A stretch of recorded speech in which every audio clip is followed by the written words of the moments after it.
So far we've talked about how dry needling can help with pain, whether it's myofascial or chronic pain or an acute injury or tendinitis. We've also touched about how it can help with muscle mobility. So your hamstrings are too tight, they're not stretching the way you need them to. You've been in a cast for too long and now your elbow or your shoulder doesn't move.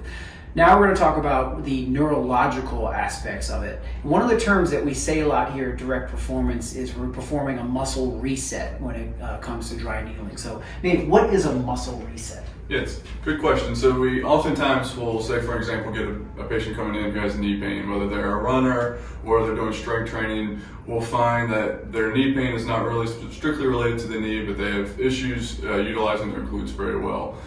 So a reset would be when we dry needle the glutes, when we get that local twitch response, because that trigger point is affecting the muscle's ability to contract, relax, and so forth, that the release of that muscle helps to reset the muscle, helps to improve the length-tension relationship in the muscle, and allows your body to activate and tap into that muscle a little bit more effectively, which therefore will turn into, with, again, the proper loading following, to allow the glutes to fire a little bit better, to limit the instability of the knee with different movements and different exercises.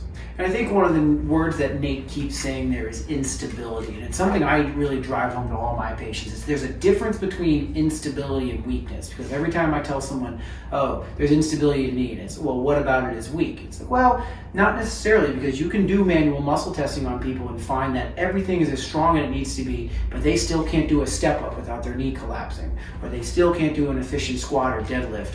Instability is more that brain to muscle relationship of, are we doing things in the right sequence? And then performing that reset with dry needling can really do that, to where you're testing a 1 rep max or something. If you dry needle something, all of a sudden, boom, that's firing a lot better, your stability and your form are better, and all of a sudden your performance gets better. So this goes for leg workouts, this goes for running and marathon, things like that. It goes for overhead stuff.